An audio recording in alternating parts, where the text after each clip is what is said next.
Hello everyone, आपका स्वागत है मेरे YouTube channel to the philosophers में। मैं हूं गौरव और आज हम बात करेंगे विलियम गिलबर्ट के बारे में। तो चलिए शुरू करते हैं। William Gilbert, the father of electrical science and the man who named the electrical spark. हमने अपनी पिछली वीडियोस में भी बात कर चुके हैं विलियम गिलबर्ट के बारे में, लेकिन आज हम इनके बारे में और गहराई से जानेंगे, क्योंकि मैंने आपको बताया था कि मैं एक जो सीरीज़ ला रहा हूँ the philosophers of electrical engineering, वो इन्हीं डिस्कवरर्स के बेस्ड होगी। और इन सारे डिस्कवरर्स जिन्होंने इलेक्ट्रिकल इंजीनियरिंग और इलेक्ट्रिसिटी में अपना योगदान दिया है, उनके बारे में हम बात करेंगे। हमने अपने पिछले वीडियो में बात करी थेलीज ऑफ माइलेटस के बारे में। आज हम बात करेंगे विलियम गिलबर्ट के बारे में। तो चलिए शुरू करते हैं।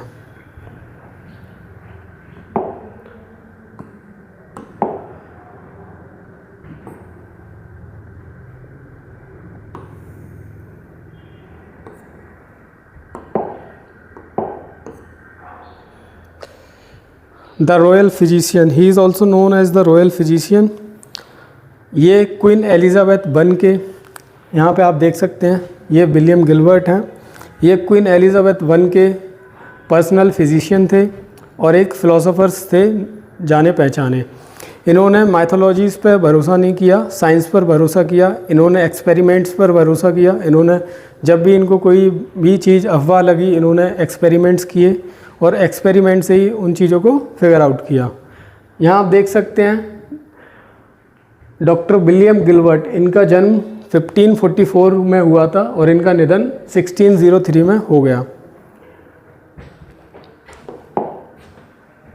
He was not the content with ancient dogma. Ancient dogma is mythology of the ancient people, जो लोग मानते थे मिथ्स में, जो भरोसा करते थे, जो चीज़ें सुपरनेचुरल होती हैं, लेकिन इन्होंने कभी उस चीज़ को फॉलो नहीं किया और हमेशा अपने एक्सपेरिमेंटल बिहेवियर पर ही भरोसा किया।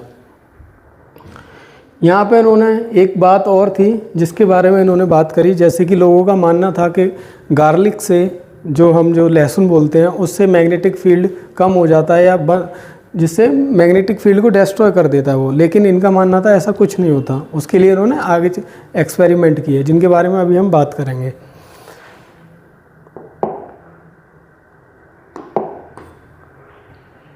दे मैग्नेटे, द फर्स्ट साइंटिफिक बुक, यहाँ आप देख सकते हैं द फर्स्ट साइंटिफिक बुक दे मैग्नेटे, जो कि पब्लिश हुई थी 1600 में। और ये विलियम गिलबर्ट ने ही दी थी। ये इसका कवर पेज है, यहाँ पे आप देख सकते हैं, ये इसका कवर पेज है। यही बुक है दे मैग्नेटे। इस बुक का जो दूसरा नाम था, जो ओरिजिनल नेम था, वो था on the magnet and the other bodies and the great earth, the great magnet the earth. यहाँ पे आप इसका नाम देख सकते हैं, on the magnet the magnetic bodies and on that great magnet that is earth.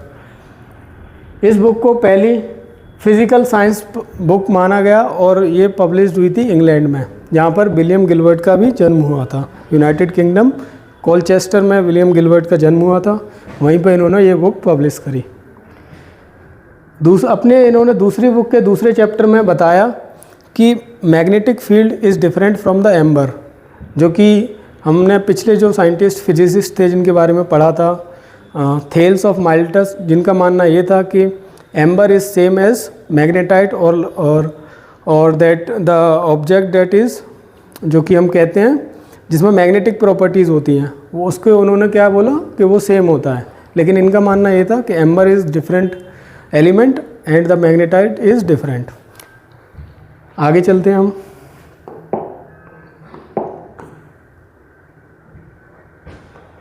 Gilbert ने कुछ कन्फ्यूजन्स को दूर किया, जो कन्फ्यूजन्स हमारे 600 BC से 1600 AD तक चलते रहे। उन कन्फ्यूजन्स को दूर किया। हमने अपनी प्रीवियस वीडियो में ये बात करी थी कि 2000 साल तक लोगों को चार्ज के बारे में पता ही नहीं चला, जब थेलीज ने अपनी डिस्कवरी भी की थी चार्जेस एम्बर से रिलेटेड, कि एम्बर जब पार्टिकल्स को, फेदर्स को अट्रैक्ट करता है तो उसके पीछे क्या रीज़न है। लेकिन 2000 साल तक ह्यूमन उसी में कंफ्यूज रहा, क्यूरियोसिटी रही कि ये किस चीज़ से कर रहा है। उसका हमने पता नहीं लगा पाया कि ये एक्चुअली है क्या, जो कि बेसिकली चार्ज है। उस कन्फ्यूजन का सॉल्यूशन जो निकाला वो 1600 में विलियम गिलबर्ट ने निकाला, और कुछ पॉइंट्स रखे जो कि डिफ्रेंशिएट करते हैं एम्बर और this particle lodestone that is magnetite. तो आइए हम भी जानते हैं कुछ पॉइंट्स इनके बीच में। Gilbert confirm that lodestone attracts only iron. उन्होंने कन्फर्म किया कि लोडेस्टन जो है वो केवल आयरन को अट्रैक्ट करता है, जो कि एक मैग्नेटाइट है, जो आज भी हम किसी मैग्नेट को किसी आयरन के पास पीस के पास रख देते हैं तो वो एक दूसरे को अट्रैक्ट करते हैं। गिलबर्ट ने ऑब्जर्व किया एम्बर इज़ द ऑब्जेक्ट, जिसको हम रब करते हैं तब वो लाइट ऑब्जेक्ट को अट्रैक्ट करता है, जैसे कि फेदर्स हुए या थ्रेड्स हुए, कुछ भी लाइट ऑब्जेक्ट होगा, अगर एम्बर को हमने रब किया वो चार्ज हो जाता है और वो अपोजिट चार्ज पार्टिकल्स या फिर एलिमेंट्स को अपनी तरफ, लाइट एलिमेंट्स को, ऑब्जेक्ट को, जैसे कि फेदर हुआ अपना, उनको अपनी तरफ अट्रैक्ट करता है। उसके बाद गिलबर्ट ने पता लगाया कि it works permanently without needing to be rubbed. जो लोडेस्टन जो अपना पत्थर है, जो जिसमें मैग्नेटिज्म की प्रॉपर्टी होती है, और मैग्नेटाइट जो आज हम जानते हैं मैग्नेटाइट के नाम से, उसमें क्या था, उसको रबिंग की ज़रूरत नहीं थी, उसमें ऑटोमेटिकली परमानेंट प्रॉपर्टीज़ थी मैग्नेटिज्म की, जिससे कि वो आयरन को अट्रैक्ट करता था। जबकि यहाँ पर अगर हम एम्बर को देखेंगे उसमें हमें रबिंग की ज़रूरत थी, क्योंकि वो उसमें मैग्नेटिक प्रॉपर्टीज़ नहीं थी, वो मटेरियल ही उसमें ऐसा था जिसको रबिंग के बाद ही इसमें चार्ज ट्रांसफ़र होता था, और चार्ज इसका ही अट्रैक्शन उनको फेदर्स को उसके पास लाता था। यहाँ पर उन्होंने ये भी बताया कि लोडेस्टन में नॉर्थ एंड साउथ पोल्स होते हैं जो कि अर्थ के अलाइंड होते हैं। आपको पता होगा कि मैग्नेट, अगर हम बार मैग्नेट लेते हैं जिसके 2 पोल्स होते हैं नॉर्थ एंड साउथ, तो वो भी अर्थ के मैग्नेटिक फील्ड के हिसाब से मूव कर जाते हैं। जिस डायरेक्शन में अर्थ का मैग्नेटिक फील्ड होता है उसमें थोड़ा सा डेविएट होता है, क्योंकि ट्रू नॉर्थ और मैग्नेटिक नॉर्थ थोड़ा डिफरेंट है अर्थ का और मैग्नेट्स का, तो उसमें थोड़ा सा डेविएशन होता है, लेकिन वो उसी डायरेक्शन में मूव करते हैं। लेकिन यहाँ पे क्या होता है, एम्बर के साथ ये होता है कि उसमें मैग्नेटिक प्रॉपर्टीज़ तो नहीं आती हैं, लेकिन वो अट्रैक्ट करता है, किसकी वजह से, चार्जेस की वजह से, क्योंकि उस पर चार्जेस आ जाते हैं जिससे कि वो फेदर्स को अट्रैक्ट करता है। लेकिन वो चार्ज कब तक रहते हैं, वो चार्ज रहते हैं केवल थोड़े समय तक, जिससे जैसे अभी रबिंग की हमने एम्बर की रबिंग करने के बाद बस कुछ ही सेकंड तक वो उसमें चार्ज रहेंगे, वो कुछ ही सेकंड तक अट्रैक्ट कर पाएगा, उसके बाद उसका अट्रैक्टिव फोर्स कम हो जाएगी, जिससे कि हम उन्होंने बताया कि इसका जो अट्रैक्शन है वो परमानेंट नहीं है। आइए हम आगे देखते हैं इनके जो उन्होंने ऑब्जर्वेशंस किए। यहाँ हम बात करेंगे इनके बनाए हुए इन्वेंशन की, द वर्सोरियम। ये जो आप देख रहे हैं ये है वर्सोरियम, ये वर्सोरियम है। वर्सोरियम का यूज़ इन्होंने किया उन ऑब्जेक्ट्स का पता लगाने के लिए जो कि रबिंग से चार्ज इसमें इंट्रोड्यूस होता था, चार्ज ट्रांसफ़र होता था और वो ऑब्जेक्ट्स को अट्रैक्ट करते थे। ये इन्होंने इसमें एक मेटल पीस लिया, ये एरो है, मेटल पीस है जो कि इससे स्टक है।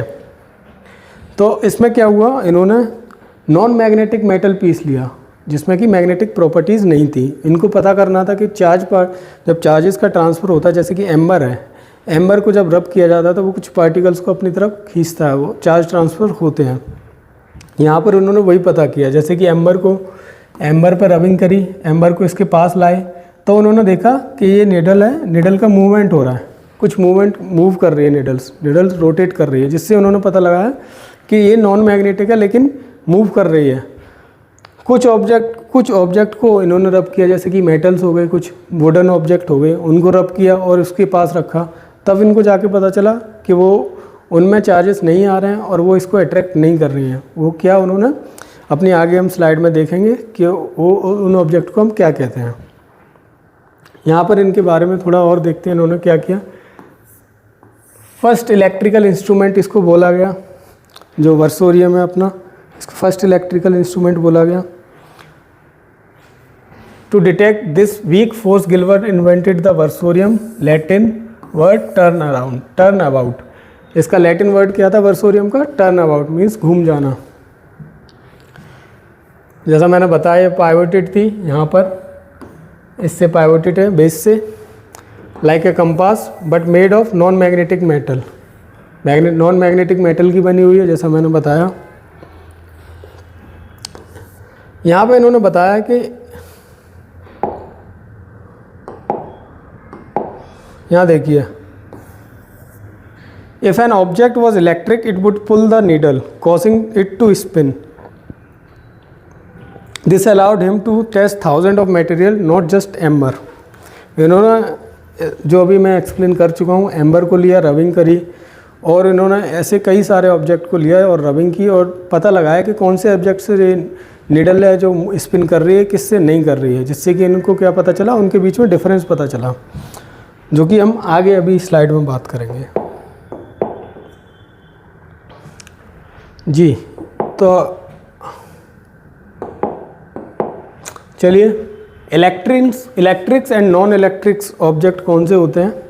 Electrics and non electrics object वही होते हैं, इलेक्ट्रिक्स जिन पर रबिंग करने से चार्ज आ जाता है, और नॉन इलेक्ट्रिक्स और एन इलेक्ट्रिक्स वो ऑब्जेक्ट होते हैं जिन पर रबिंग करने से चार्ज नहीं आता।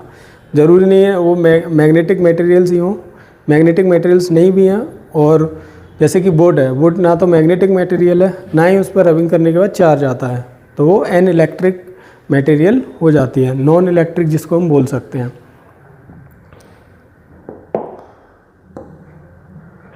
यहाँ पर आप देख सकते हैं substances that attracted the needle when rubbed, like amber, glass, sulphur, sealing wax, diamond, sapphire.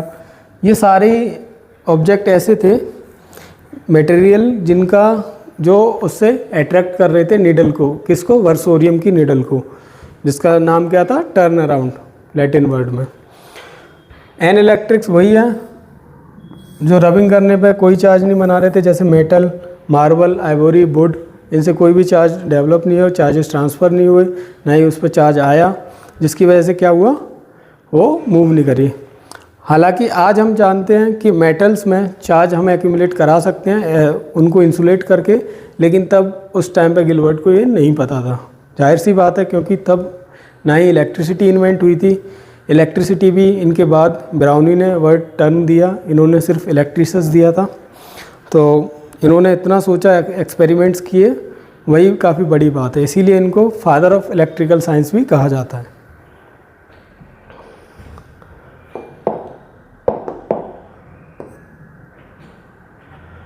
इलेक्ट्रिसिस word जो अभी हम बात कर रहे थे, इलेक्ट्रिसिस वर्ड इन्होंने ही दिया, जो कि लैटिन वर्ड था, और ये ग्रीक वर्ड एम्बर से लिया गया था, क्योंकि उनमें उनको वो नाम देना था जो जिसमें एम्बर लाइक प्रॉपर्टीज़ हों, और वो वही प्रॉपर्टीज़ वो शो करता था। तो इसलिए इन्होंने अपनी बुक में इलेक्ट्रिसिस दे मैग्नेटी बुक में अपना इलेक्ट्रिसिस वर्ड को दिया, जो कि पब्लिश हुई थी 1600 में। उसके बाद थॉमस ब्राउन ने बताया इलेक्ट्रिसिटी वर्ड के बारे में, जो कि किससे रिजेम्बलेंस था, इसी से, इलेक्ट्रिसिस से।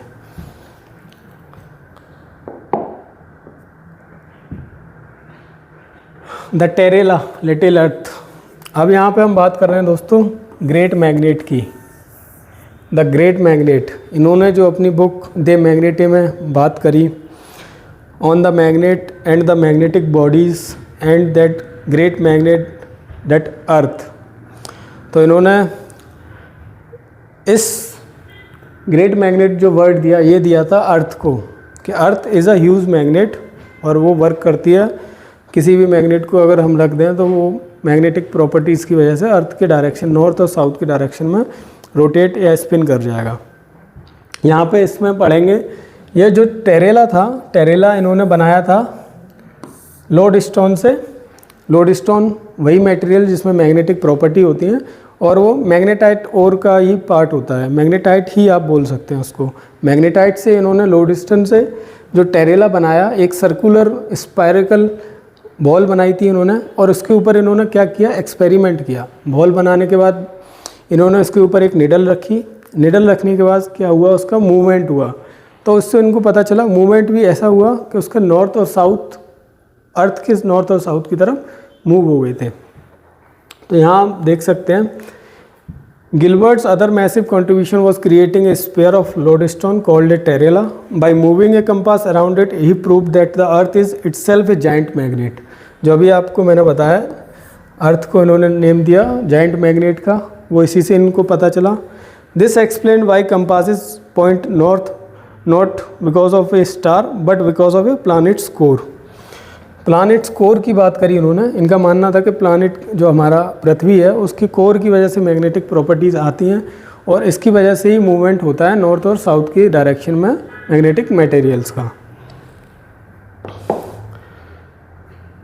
ये उनकी बुक का कवर पेज है, फिर से आप देख सकते हैं. उस समय जब हमारे पास कोई भी टेक्निकल इंस्ट्रूमेंट नहीं था, उस समय इन हमारे फिजिसिस्ट ने इतना योगदान दिया, ये बहुत बड़ी बात है. और आज हम इनके शुक्रगुजार हैं क्योंकि इन्होंने ही वो नींव रखी जिससे आज हम टेक्नोलॉजिकल वर्ल्ड में इतने आगे बढ़े हैं. कुछ आगे और जानते हैं इनके बारे में.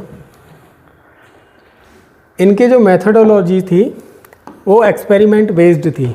इन्होंने हमेशा ही एक्सपेरिमेंट पे वर्क किया, एक्सपेरिमेंट पे ही विश्वास किया. इन्होंने कभी भी मिथ्स पे विश्वास नहीं किया. जैसे कि पहला मिथ वो जो हमने अभी पढ़ा था कि गार्लिक्स से मैग्नेटिक प्रॉपर्टीज़ लूज़ हो जाती हैं किसी भी ऑब्जेक्ट की, वो नहीं होता. इन्होंने उसको मिथ माना और अपने एक्सपेरिमेंट से प्रूव किया कि ऐसा कुछ नहीं है.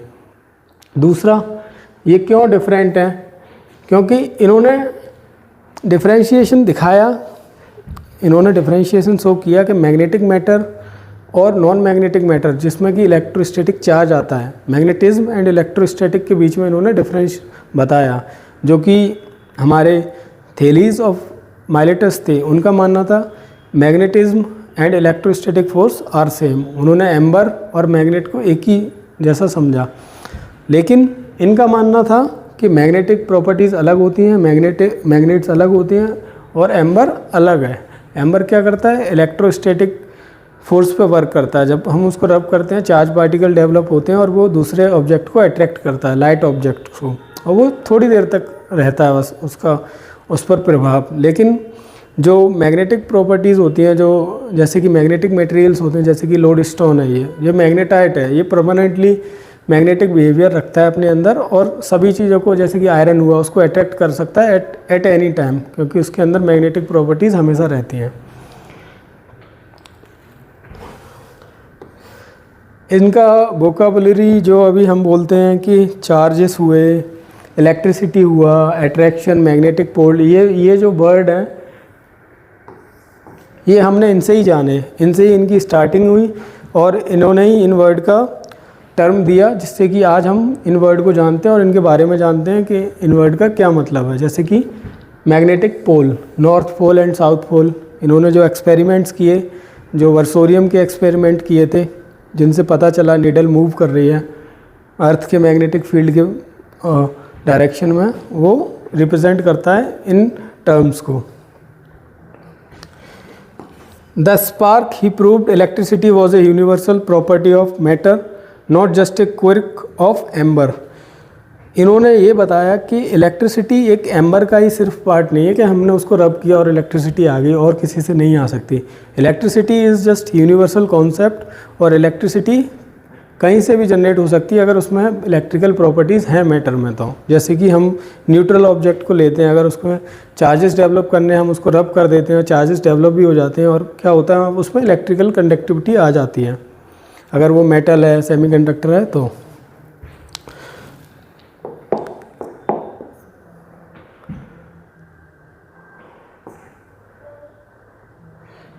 दोस्तों, अब आज इनके बारे में हमने विलियम गिलबर्ट के बारे में जाना और पता लगाया कि इन्होंने क्या क्या डिस्कवरीज़ की थी. मैग्नेटिक पोल्स के बारे में जाना, earth is a huge magnet ये जाना. दे मैग्नेटिक बुक इनकी पहली बुक थी जो कि हमने वर्ल्ड की पहली फिजिक्स की बुक थी जिसमें इन्होंने ये सारी चीज़ें मेंशन करी. अपनी दूसरी बुक में भी इन्होंने बताया इलेक्ट्रोस्टैटिक्स और मैग्नेटिक प्रॉपर्टीज़ और मैग्नेटिक मटेरियल्स डिफरेंस होते हैं. अब हम आगे जो बात करेंगे अपने आने वाले स्लाइड में, अपने आने वाले वीडियो में, वो बात करेंगे हम एंटर ओटो वॉन ग्यूरिकेव के बारे में, जिन्होंने पहला इलेक्ट्रिक जनरेटर बनाया, इलेक्ट्रोस्टैटिक जनरेटर बनाया. जो आप यहाँ पे देख सकते हैं, ये ऑटो खड़े हुए हैं। ऑटो, ये अपने हाथ में कुछ जो हम बोलते हैं गदा टाइप लेके खड़े हुए हैं। और ये है इलेक्ट्रोस्टैटिक जनरेटर, जो कि क्या हो रहा है, इसमें चार्जेस डेवलप हो रहे हैं। तो इनके बारे में हम अगली वीडियो में जानेंगे, पूरी डिटेल में जानेंगे। अभी मैं आपको एक्सप्लेन करूँगा, फिर एक मुझे नई वीडियो बनानी पड़ेगी, इसलिए हम अगली वीडियो में जानेंगे। ये एक मैं आपको छोटा वर्ड बता देता हूँ। ये मेयर थे मैग्डेबर्ग के, जिन्होंने कि इलेक्ट्रोस्टैटिक जनरेटर बनाया।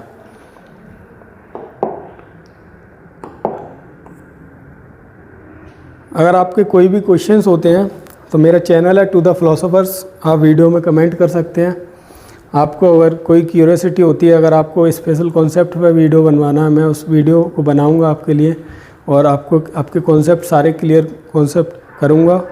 और आपके अगर कोई भी डाउट्स हैं, आप मुझे रीच आउट कर सकते हैं, आप कमेंट कर सकते हैं। मेरा ईमेल भी मेंशन्ड है, आप उधर भी रीच आउट कर सकते हैं।